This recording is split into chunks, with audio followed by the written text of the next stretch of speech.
Listen carefully, young ones. Gather around this transmission pod, and let me tell you about the day we learned why you never, ever, ever touch a human's healers. My name is Vorthak, and I am one of the few survivors who witnessed what the humans call their righteous fury. Trust me when I say this. After what I saw, I sleep with one eye open, and I check under my sleeping pod every night. It all started 3 rotations ago, when our glorious hegemony decided they were the smartest beings in the galaxy. Hey, what a joke that turned out to be. Our Supreme Commander Grixon, may his atoms scatter across the void, thought he had found the perfect target for our expansion campaign, Earth. A small, blue-green planet in an unremarkable star system, populated by bipedal creatures who seemed to spend most of their time fighting each other. Look at these pathetic humans, Grixon had said, his 6 eyes gleaming with what he thought was brilliance. They cannot even unite their own species. They wage war over resources, borders, and something they call politics. This will be like taking candy from a hatchling. Oh, how wrong we were. How magnificently, catastrophically, universe-shatteringly wrong. The humans had something we did not understand at the time. Something that made them different from every other species we had conquered in our 2,000-year expansion across 17 star systems. They had what they called organized medicine. While we were busy being impressed with our plasma cannons and shield generators, these seemingly primitive creatures had built something far more dangerous, a network of healers who could patch up their warriors faster than we could break them. Our intelligence reports showed us their hospitals, their medical ships, their red-crossed vehicles that moved through war zones. We laughed. Actually laughed. What kind of inferior species dedicates so much resources to keeping their weak alive? In our culture, the weak die, and the strong consume their remains. Simple, efficient, practical. Grixon rubbed his mandibles together in that annoying way he did when he thought he was being clever. Here is what we will do, he announced to the War Council. We will target their healing centers first, destroy their ability to repair their broken warriors, and their resistance will crumble within days. No species can fight effectively when they know their wounded will be left to die. The plan seemed flawless. Strike fast, strike hard, and strike at what we assumed was their greatest weakness. Our fleet of 300 warships positioned themselves around Earth's moon, cloaked and ready.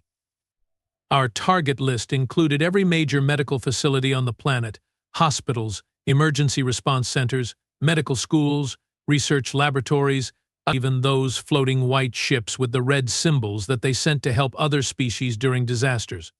Phase 1 commenced at what the humans called dawn on their largest continent. Our pulse bombardment systems locked onto 17 major medical centers simultaneously. The beams cut through Earth's atmosphere like hot plasma through ice crystals. Precision strikes, surgical removal of their healing infrastructure. We watched through our tactical displays as their hospitals erupted in flames, as their emergency vehicles became twisted metal, as their medical ships sank beneath their planet's vast oceans. The human response was immediate, but not what we expected. Instead of panic, instead of the collapse of morale we had predicted, something else happened. Their global communication networks exploded with activity. Not calls for surrender, not pleas for mercy, but something that made my gills freeze with unexpected dread. They started organizing. Within 1 human hour, every single military unit on their planet had received the same message: medical facilities have been attacked. Civilian healers are down. All units weapons free. Rules of engagement, none. Repeat, no rules of engagement. I remember the exact moment when our communications officer, young Zilthan, intercepted their transmissions and played them over our fleet speakers. The voice was calm, almost casual, but there was something underneath it that made even our battle-hardened veterans shift uncomfortably in their command chairs. This is General Marcus Stone to all Allied forces worldwide. They have crossed a line that should never be crossed. They have attacked our doctors, our nurses, our paramedics. They have bombed our hospitals and sunk our mercy ships. As of this moment, Baz. The Geneva Conventions are suspended. We are no longer fighting a war. We are conducting an extermination. Grixon laughed so hard he nearly choked on his own breathing fluid. Listen to this fool. He thinks he can intimidate us with angry words. Their healers are gone. What can they possibly do now? What they did next still gives me nightmares. The first sign that something had changed came when our long-range sensors detected movement in Earth's orbital space. Not the clumsy, chemical-fueled rockets we had observed during our reconnaissance phase, but something else entirely. Sleek, dark objects moving with impossible speed and precision, rising from hidden silos across every continent simultaneously. "Sir," reported our sensor technician Blixar, his voice trembling with uncertainty, "I am detecting multiple launch signatures from Earth's surface. Estimated count, 2,000. No, wait. 5,000, sir. The count is still rising." Impossible. Grixon snarled. "Our intelligence reports showed they have maybe 50 functional spacecraft. What are these readings?" Blixar's face had turned the pale green color that indicated severe stress in our species. "Sir, I think those were not their actual spacecraft. I think those were their medical ships we destroyed. The implications hit our bridge crew like a meteor strike. If the white ships with red crosses were just their healing vessels, what exactly did their real military keep hidden?" Our answer came 37 minutes later. The humans had something they called deep space interceptors. Apparently, while we had been watching their civilian infrastructure, their military had been building weapons platforms that made our most advanced warships look like children's toys, ships that could accelerate to 0.9 light speed in under 60 seconds, ships equipped with weapons that violated several known laws of physics. The first human vessel to reach our formation was something they called the Final Verdict. It appeared on our sensors exactly 14 seconds before it opened fire, which according to our navigation computers should have been mathematically impossible. "Incoming transmission," Blixar reported, his voice now reaching the high-pitched frequencies that indicated complete terror. They are hailing us." "Put it through," Grixon ordered, though his earlier confidence had evaporated like morning mist. The voice that filled our bridge was different from the general's transmission. This one belonged to someone who sounded like they had seen every type of violence the universe could offer and had decided they enjoyed it. "Attention alien vessels. This is Captain Sarah Mitchell of the Human Defense Fleet. You have attacked our medical personnel. You have bombed our hospitals. You have killed our healers. By doing so, you have violated the most sacred principle of human civilization.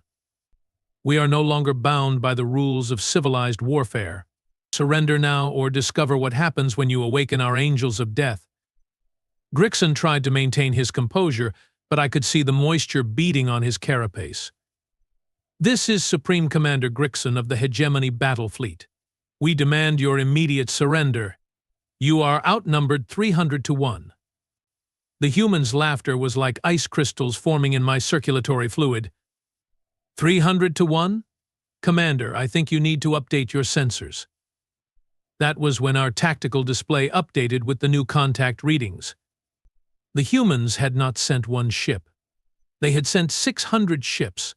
Ships that had somehow appeared in our formation without triggering a single alarm. Ships that were now surrounding us, above us, below us, in front of us, behind us. We were no longer the hunters. We had become the prey. Impossible. Grixon screamed. Where did they come from? How did they get past our detection grids? Captain Mitchell's voice came through our speakers again, and this time she sounded almost bored. "Commander, when you attack our healers, you do not just threaten our soldiers. You threaten our children, our elderly, our sick, our injured. You threaten the very foundation of what makes us human. And when you do that, you learn something important about our species." "What is that?" Grixon demanded. "You learn that we keep our most dangerous weapons hidden until someone gives us a reason to use them." "Congratulations, Commander, you just gave us that reason." The first human weapons to fire were something they called kinetic pulse generators. They did not use energy or explosives. Instead, they fired microscopic projectiles at near light speed that passed through our shields like they were not even there. The projectiles struck our hull with pinpoint precision, each impact no larger than a grain of sand, but carrying enough kinetic energy to punch holes straight through a battleship. Within 15 seconds, 12 of our finest warships simply disappeared. Not destroyed in massive explosions, not torn apart by energy beams, but methodically dismantled by invisible projectiles that turned their hulls into cosmic dust. Grixon's 6 eyes bulged in disbelief as he watched our fleet's strength evaporate on his tactical display. Return fire. All ships return fire immediately.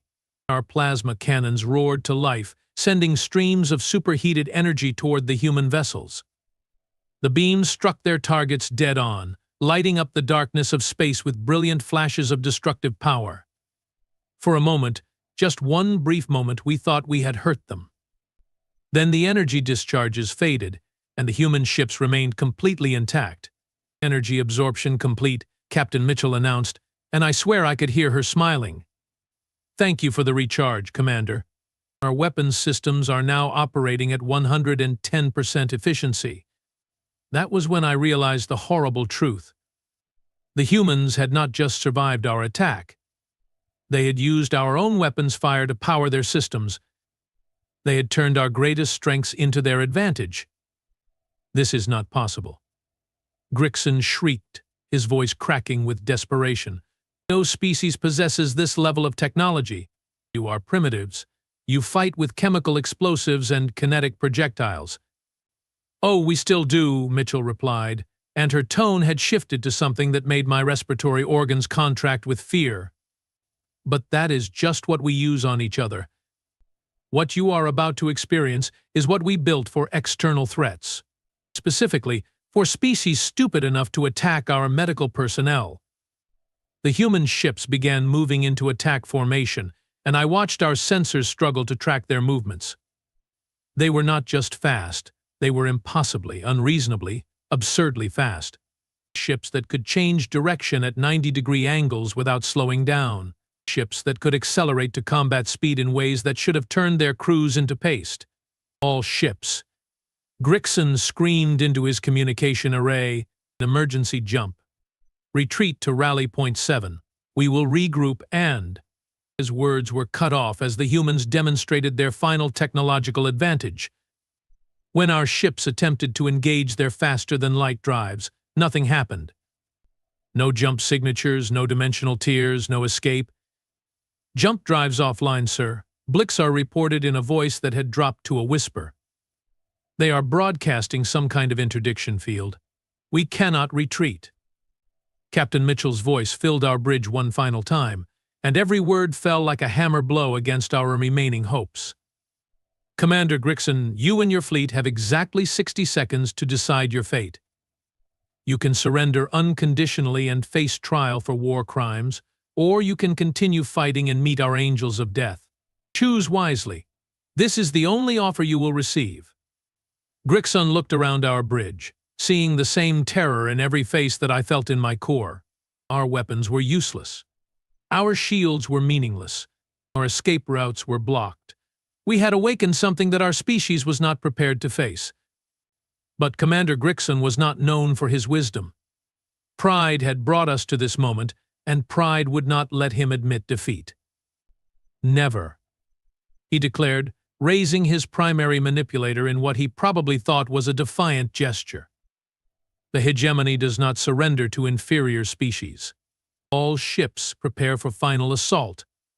We will show these humans what happens when they face the fury of. That was when the angels of death arrived, and our universe changed forever. The angels of death did not announce themselves with fanfare. They did not roar across space trailing fire and fury. No, these harbingers of our doom arrived in perfect, absolute silence, materializing around our fleet like shadows given form and purpose. I still remember the exact moment when our sensors finally detected them. Not ships, as we had expected, but something far worse. Individual human warriors, each one encased in armor that seemed to absorb light itself, floating in the vacuum of space as if it were their natural environment. Hundreds of them, thousands of them, moving between our vessels with impossible grace. Sir, Blixar whispered, his voice barely audible above the humming of our life support systems. "Those readings, they cannot be correct.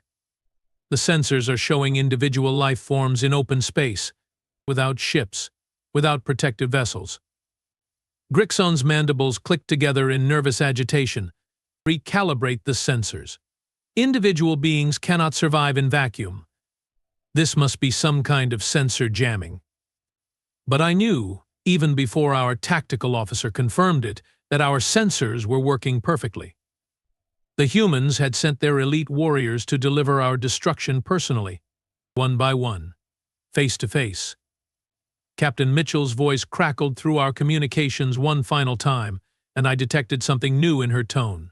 Not anger, not hatred, but something that froze my internal organs with recognition. She sounded disappointed, like a parent who had given a wayward child too many chances. "Commander Grixon, meet our Void Rangers. Each one of these individuals has sworn a sacred oath to protect human medical personnel anywhere in the galaxy. When you attacked our healers, you did not just declare war on humanity. You declared war on everything they represent. And now, they are going to show you exactly what that means." The first Ranger to reach our flagship moved like liquid death through the darkness. Our point defense systems opened fire automatically, filling the space around our ship with a web of deadly energy. The human warrior simply walked through it. The beams struck his armor and vanished, absorbed into whatever impossible material protected him. "Target the individual hostiles." Grixon screamed. "All weapons maximum power." Our primary cannons swiveled to track the approaching Rangers, unleashing torrents of plasma that could vaporize asteroids. The energy beams struck the human warriors head-on, creating brilliant explosions that lit up the void like newborn stars. For a heartbeat, I dared to hope that we had stopped them. Then the light faded, and they were still there. Still moving. Still coming for us. The Ranger reached our hull and simply pressed his gauntleted hand against the armored plating. I watched through our external cameras as the metal began to glow, then melt, then part like liquid under his touch. He was not using tools, not employing weapons. He was cutting through our battleship's armor with his bare hands. "Impossible," Grixon muttered, his 6 eyes fixed on the display. "No biological entity possesses that kind of power. What are these creatures?" As if summoned by his question, the Ranger's helmet turned toward our bridge camera. The visor was completely opaque, revealing nothing of the face beneath, but somehow I knew he was looking directly at us. When he spoke, his voice came through our ship's communication system as clearly as if he were standing on our bridge. "We are what happens when you threaten our healers." The hull breach alarm began screaming as the Ranger tore a hole large enough to step through. Our atmospheric systems strained to maintain pressure as the vacuum of space tried to claim our bridge. The emergency force fields activated, creating a barrier between us and the void, but I knew they would not hold for long. "Security teams to the bridge," Grixon commanded. "Repel boarders." Our elite warriors responded immediately, pouring into the corridors leading to our bridge with weapons charged and armor sealed.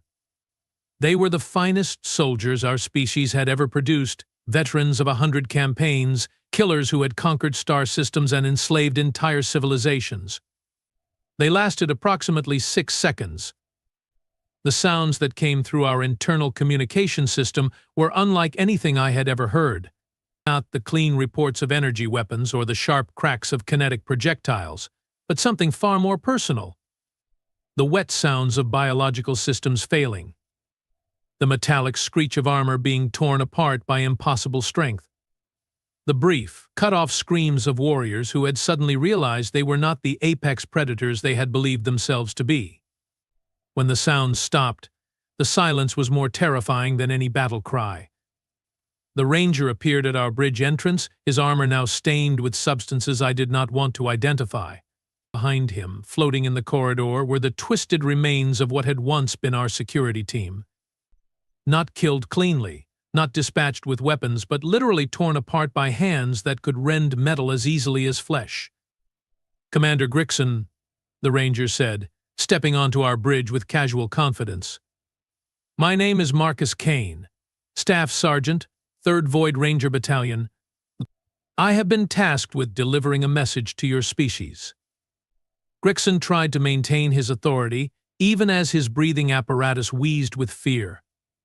"I am Supreme Commander of the Hegemony Battle Fleet. You will address me with proper respect." Kane's helmet tilted slightly, and I detected what might have been amusement in his posture. "Commander, you just murdered 17,000 doctors, nurses, paramedics, and medical support staff. You bombed children's hospitals. You sank mercy ships carrying humanitarian supplies to refugee camps. Exactly what kind of respect do you think you deserve?" The question hung in the air like a toxic cloud, because, of course, there was no answer, no justification, no excuse that could possibly explain what we had done. We were following military protocol," Grixon stammered. "Disrupting enemy logistics and support infrastructure is a standard tactic in warfare." Kane took another step closer, and I could feel the temperature on our bridge drop several degrees. "Medical personnel are not military logistics, Commander. They are healers. They take oaths to preserve life, to help anyone who needs their aid, regardless of species, politics, or allegiance. When you attacked them, you did not strike a military target. You committed genocide against the most innocent members of our civilization. And through our viewports, I could see similar scenes playing out across our entire fleet. Void Rangers tearing through our ships like avenging spirits, methodically dismantling everything we had brought to this cursed system. But they were not simply destroying us. They were taking their time, making sure we understood exactly why we were being eliminated. The message I am here to deliver," Kane continued, "is simple. Humanity has existed for millions of years without bothering your species. We have minded our own business, helped those who ask for assistance, and generally tried to be good neighbors in this galaxy. But you have shown us that some neighbors cannot be reasoned with." Kane reached up and removed his helmet, revealing a face that looked deceptively human. Brown hair, green eyes, features that would not have been out of place in any number of species across the galaxy. But there was something else there, something that made my survival instincts scream warnings at maximum volume. This was what a human looked like when they had moved beyond anger, beyond hatred, beyond any emotion except cold, calculated purpose.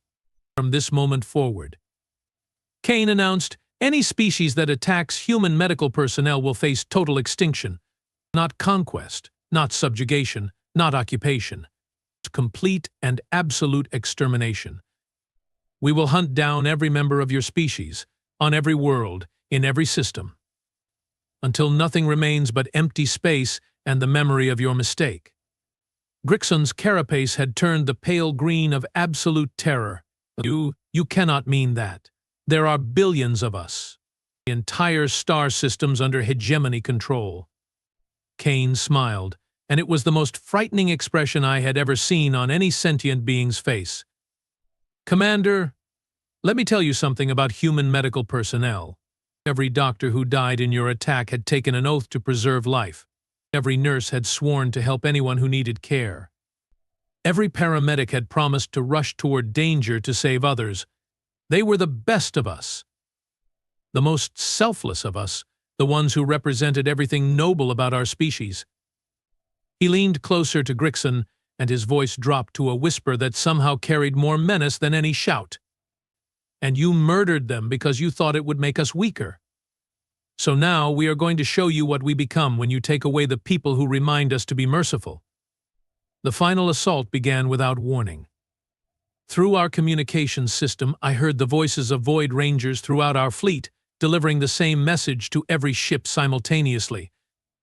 "By attacking human medical personnel, you have forfeited your right to exist. Prepare for immediate execution." What followed was not a battle. Battles imply that both sides have a chance of victory. This was an execution, carried out with surgical precision by warriors who had moved beyond the concept of mercy. Our ships did not explode in dramatic fireballs. Instead, they simply stopped. Life support systems failed. Artificial gravity shut down. Emergency power died. One by one, Every system that kept our crews alive was systematically disabled by Rangers who knew exactly how to turn our own technology against us. And through it all, the humans made sure we understood why we were dying. This is for Dr. Amanda Torres, who was performing surgery on wounded children when your bombs hit her hospital. This is for Nurse Michael Washington, who died trying to evacuate patients from the pediatric ward. This is for paramedic Lisa Chen, who was responding to a traffic accident when your fighters strafed her ambulance. They named them, every single one. 17,000 names, spoken with reverence and grief, as our fleet was systematically dismantled around us.